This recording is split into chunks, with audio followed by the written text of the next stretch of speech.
Tu és digno de tudo.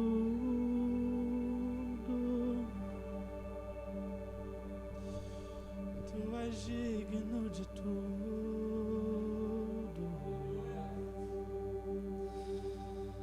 Pois tudo vem de ti e tudo é para ti. Tua é a glória.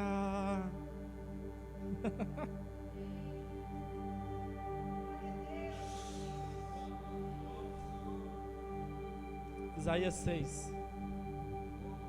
Vamos abrir a Bíblia em Isaías 6. Eu já estou sem voz, eu já não consigo mais falar direito. Estou todo rouco. E a gente vai assim até o final do culto.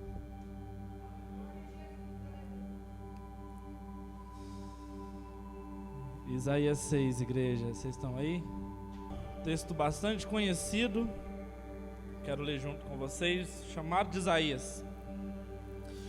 No ano em que o rei Uzias morreu, eu vi o Senhor assentado num trono, alto e exaltado, e a aba de suas vestes enchia o templo.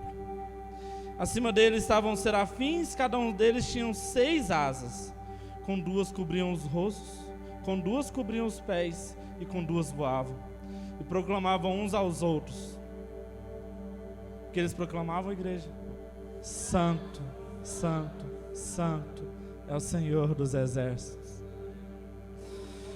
A terra inteira está cheia da tua glória. Ao som das suas vozes, os batentes das portas tremeram e o templo ficou cheio de fumaça.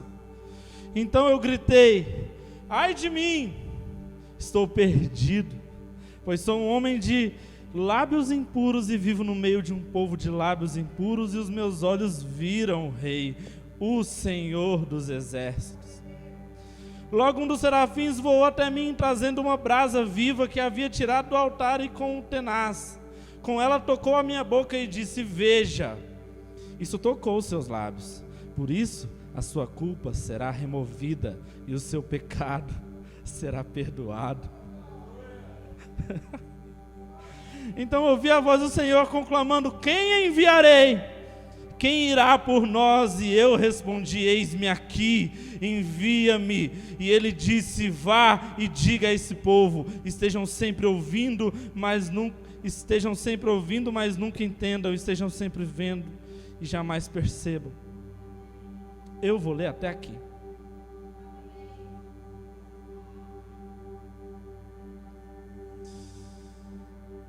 Eu gostei muito do tema que foi dado.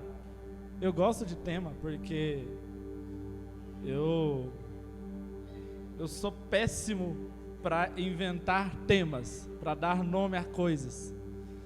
Quem me conhece sabe que eu tenho algumas músicas escritas, e para desenvolver um assunto e escrever uma canção, parece que não é tão difícil. Mas para o Rafael colocar um nome na canção, irmão, eu nunca gravei essas músicas porque eu não tenho nome para elas. E então, ter tema, ter norte, ter por onde seguir, para mim é incrível. Eu quero te convidar a estar presente, como eu disse no começo do culto, porque como eu falei sobre esse tema, tempo de romper, que teminha gostoso. Esse tema ele é bastante legal, ele é bastante gostoso, e eu quero através dele conseguir, a minha oração é que eu consiga te empoderar um pouco mais, que a gente saia daqui um pouco mais firme, um pouco mais sagaz, um pouco mais, eu não tenho uma palavra que dá para falar aqui em cima, mas eu quero te convidar a sair daqui, cara, estralando, porque se a gente crê que é um tempo de romper, e se a gente acredita de fato nisso, 2021 tem que ser um ano incrível pra gente.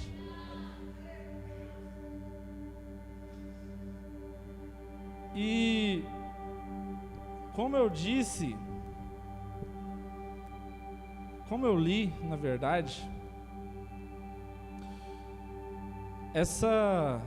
a história do mundo, ela traz na Bíblia Deus do Antigo Testamento sempre convidando homens a fazer coisas, e coisas extraordinárias.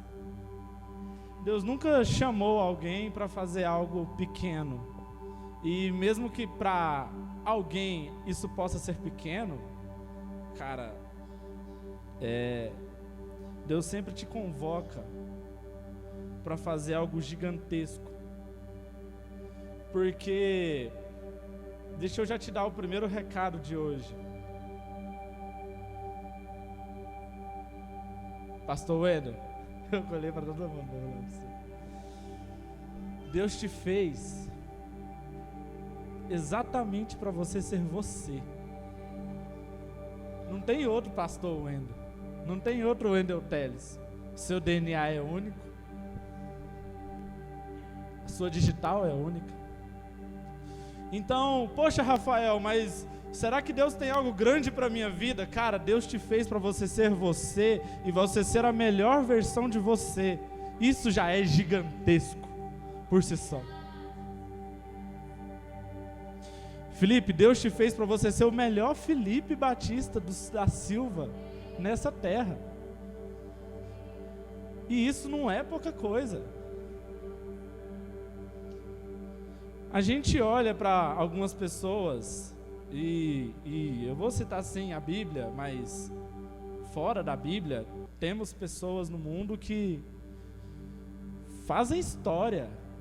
A gente fala sobre elas. Poxa, dá para citar Einstein, dá para citar Nietzsche, dá para citar Pelé, dá para citar Maradona, que morreu. Eu consigo citar pessoas extraordinárias que fizeram coisas extraordinárias. E sabe o que eu vejo quando eu olho para... E aí agora vai ficar muito viajado. Mas sabe o que eu vejo, Felipe? Quando eu olho para o Neymar, eu vejo um cara que conseguiu ser a melhor versão que ele tinha que ser. Quando eu olho, e eu estou falando de futebol porque é algo que eu entendo um pouco, mas vamos para a Bíblia. Deus levanta Abraão, ainda Abraão, e fala: cara, de ti vai sair uma nação. E dele saiu uma nação, porque Deus fez ele para que dele saísse uma nação. Deus chama Moisés com 80 anos, pastoreando ovelhas, e fala: Moisés, você vai para o Egito, e você vai tirar meu povo do Egito, e vai levar para uma terra que eu vou te mostrar. E Moisés com 80 anos faz, porque é para aquilo que Moisés nasceu. No livro de Jeremias, a Bíblia fala que Deus manda seus profetas, e os profetas vêm, os profetas morrem, nascem mais profetas, e os profetas fazem tudo aquilo que eles têm que fazer, porque foi para isso que os profetas vieram. Como a gente gosta muito de cantar no hino, porque Ele vive, Deus enviou o seu Filho amado para nos lavar de todo mal, para nos salvar e perdoar. E Jesus, cara, magnificamente consegue fazer aquilo para o que Ele veio na terra. E no final das contas, nós estamos aqui, Deus continua enviando, Deus não parou de enviar, Deus continua enviando a sua igreja. Temos missionários no mundo inteiro, temos pessoas fazendo trabalhos magníficos. E como eu disse sobre futebol e o Neymar e Messi, Cristiano Ronaldo, esses caras que estão fazendo missões são caras que entenderam o chamado deles e o motivo de que eles vieram na terra, e por causa disso eles se tornaram as melhores versões deles mesmos. Desde pequeno, nasci na igreja do Altíssimo e eu já cheguei a pedir videogame, eu já cheguei a pedir dinheiro, eu já cheguei a pedir uma namorada, por que não?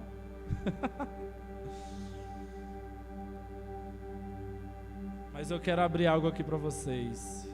Em 2021 eu não vou escrever nada aqui dentro, porque a única coisa que eu quero é ser a melhor versão de mim mesmo.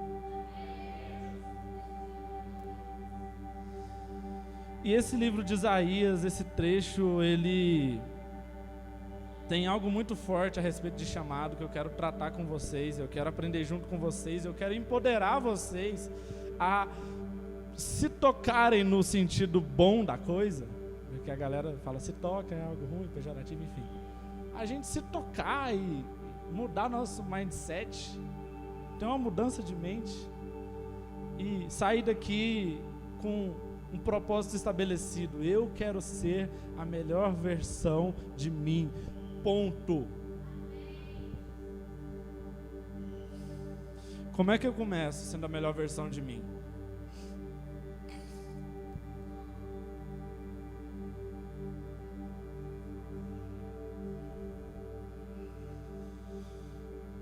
No versículo 5, Isaías olha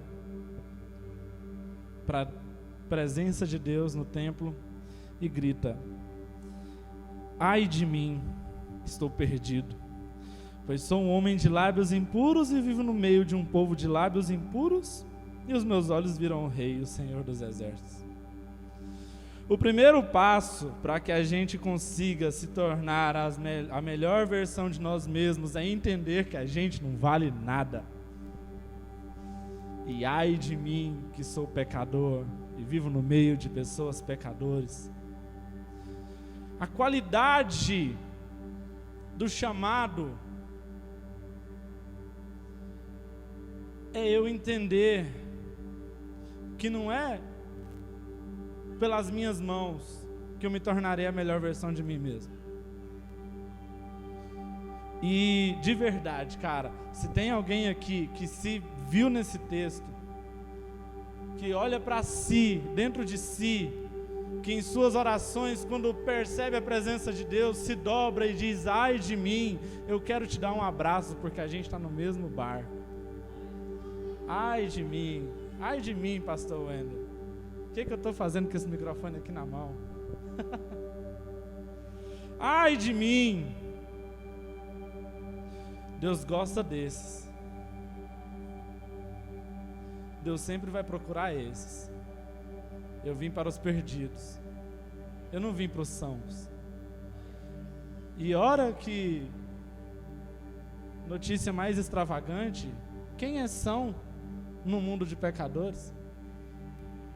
Deus veio para todos, mas para que Ele venha e que para que a gente starte, para que a gente inicie esse processo, eu preciso olhar para mim e dizer: ai de mim. Qual seria então a razão desse chamado? Rafael, qual que é o motivo então? O motivo de nos vermos e olharmos e dissermos ai de mim é porque a gente precisa ser salvo. E quando eu olho e falo ai de mim, vamos pensar aqui e fazer uma analogia simples. Eu não diria que sou pecador se eu não conhecesse algo santo. Eu preciso conhecer o que é pecado para saber o que é pecado. O barato da Bíblia é que a Bíblia nos conta o que é pecado. Mas o ai de mim, ele vem da perspectiva de quando Isaías olha para a presença de Deus. E serafins cantavam, e a orla de suas vestes enchia todo o templo, e a fumaça se enche. Isaías, ele olha o tamanho desse Deus e ele fala: ai de mim, cara. Porque é só no momento em que a gente conhece o Deus Santo que a gente vai conseguir de verdade, bater no nosso peito e falar: ai de mim. Porque de que a gente tem que ser salvo? A gente tem que ser salvo não é do pecado, não é da mentira, não é do medo.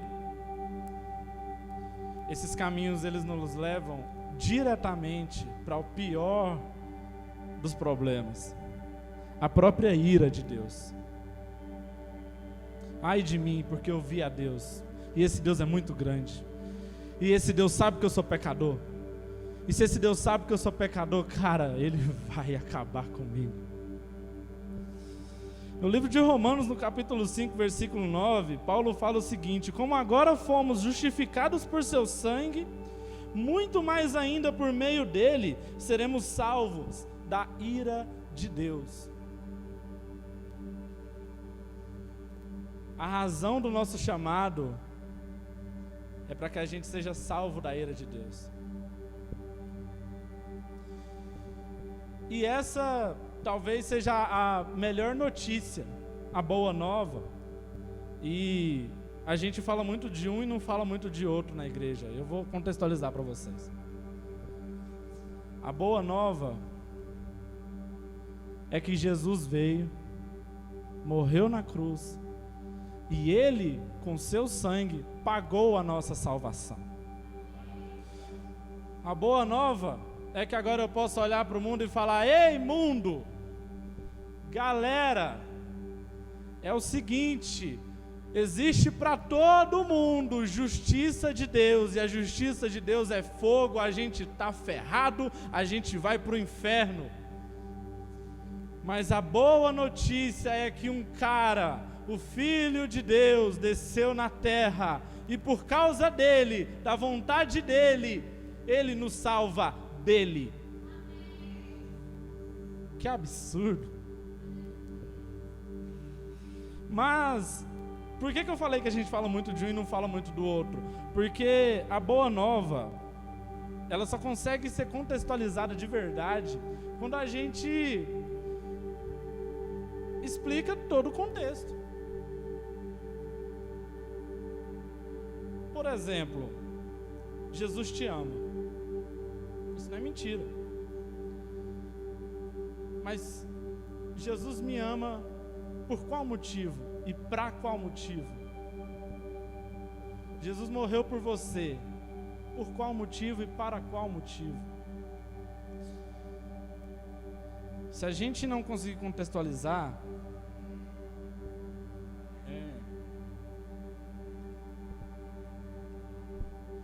vamos dar um exemplo. Todo mundo aqui mora numa casa, todo mundo aqui dorme quentinho, tem um cobertor, tem roupa, tem liberdade. Se eu chegasse para vocês e falasse: irmãos, água limpa para beber, quem quer? Vocês aceitam água? Eu vou dar outro gole. Alguém quer água? Vocês talvez poderiam falar assim: ah, eu quero, tá calor. Ou, eu bebi em casa. Ou, eu bebo em casa. Não, deixa. Rafael, obrigado, eu não quero água agora. Oferecer água para pessoas como nós é algo normal. Agora, se eu te disser que no Nordeste brasileiro existem locais que não chove há 7 anos,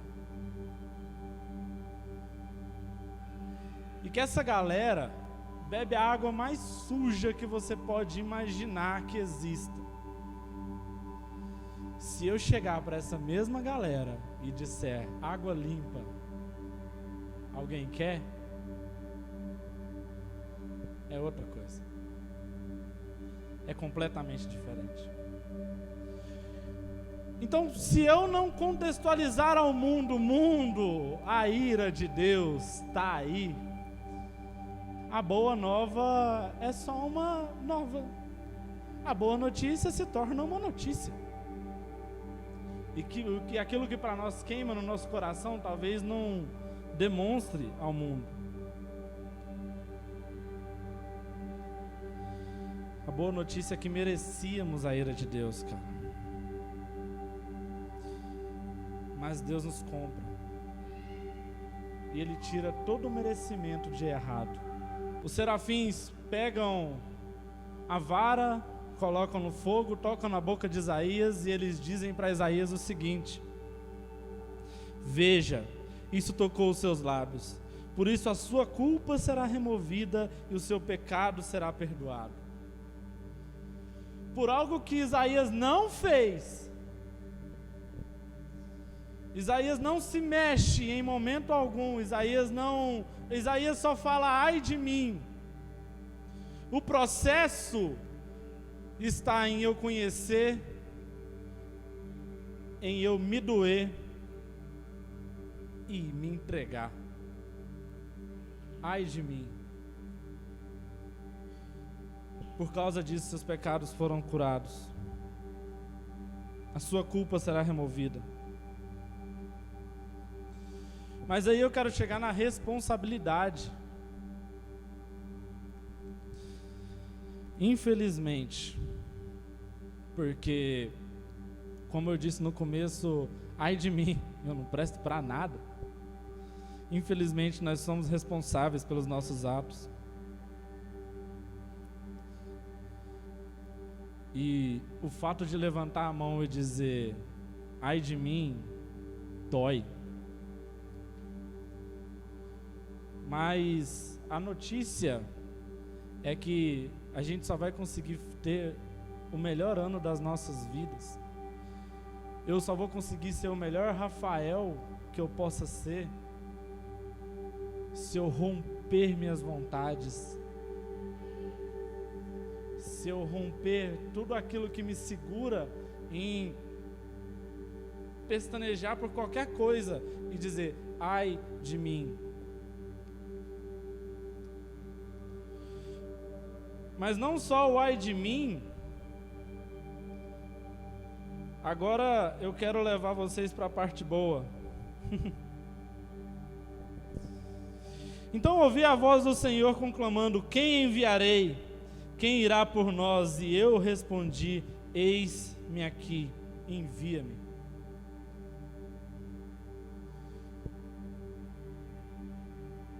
A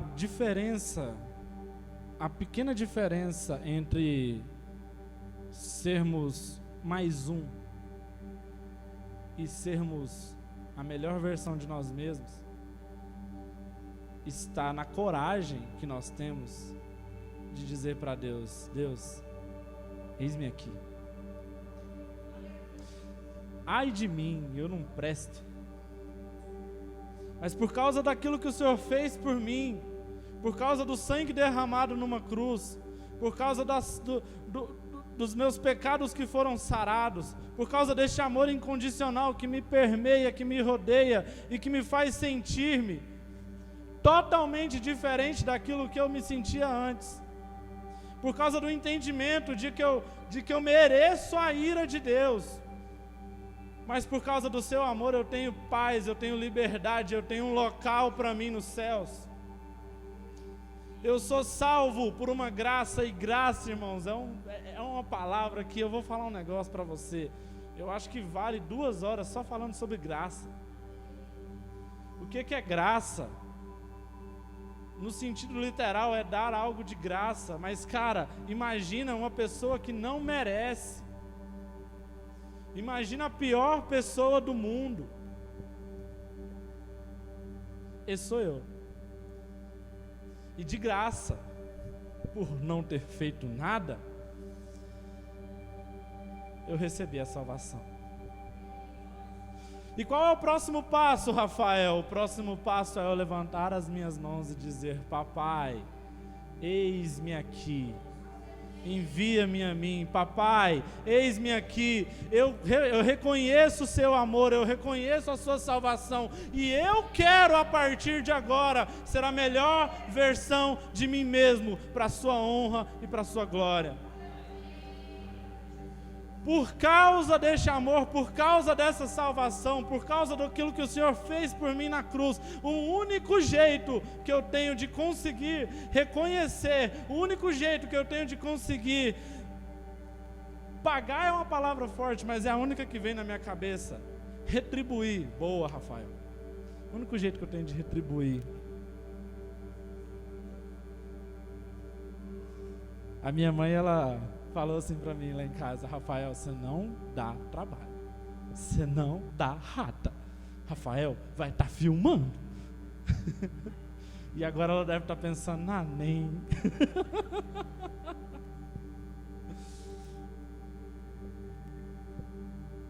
Porque se Deus respondesse às nossas vontades,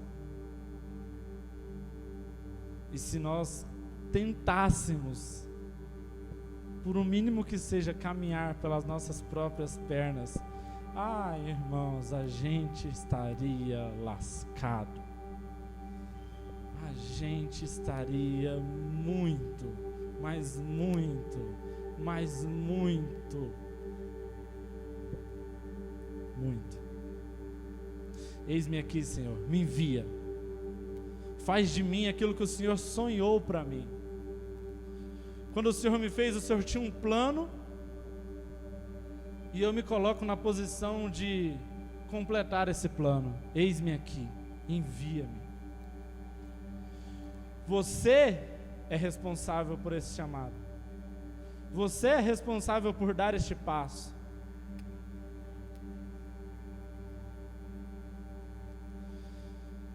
E eu quero finalizar com a motivação.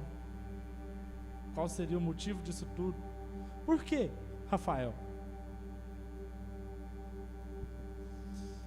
O texto começa dizendo: no ano que o rei Uzias morreu.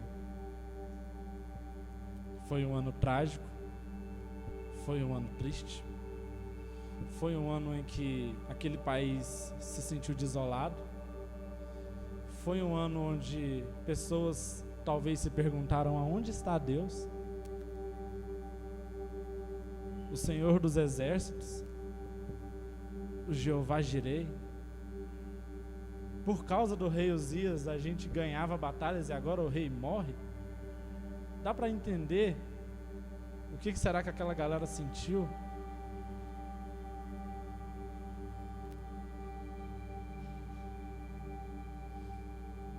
E se eu trazer para o dia de hoje, por que não no ano do Covid? Por que não no ano onde eu tenho que chegar na igreja e ver todo mundo de máscara? É ruim, né? Se eu pudesse, eu falava todo dia, só para não usar máscara. Por que não no ano onde 200 mil pessoas morreram no Brasil? No ano em que o rei Uzias morreu, eu vi o Senhor. No pior ano, na pior época da vida de Isaías, Isaías vê o Senhor. E a boa notícia é que é por isso que 2021 vai ser o melhor ano das nossas vidas.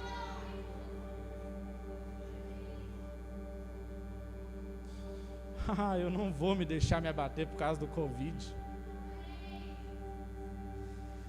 Essa notícia não vai pautar as minhas vontades. Essa notícia não vai pautar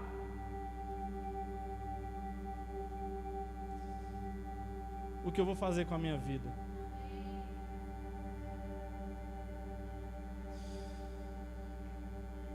O que fez Isaías confessar seu pecado foi a clara visão de Deus. E o gatilho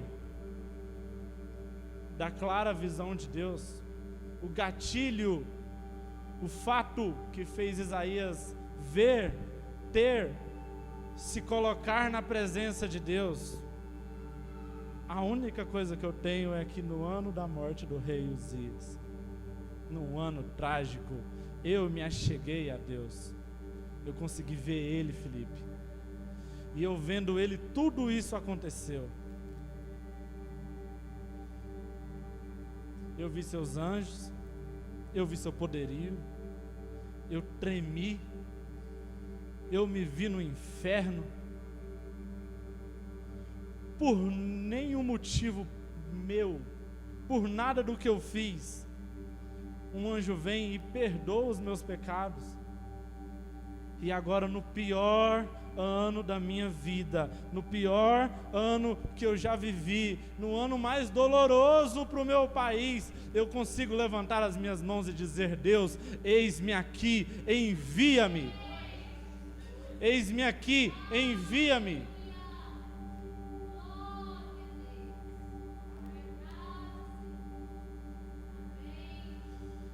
Nós que ficamos vivos nessa época de Covid, a gente tem uma responsabilidade muito grande. Viver como vivíamos.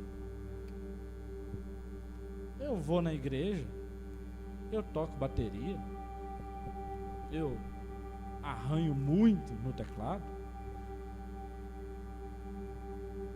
eu faço as campanhas, e eu vivo uma vida medíocre?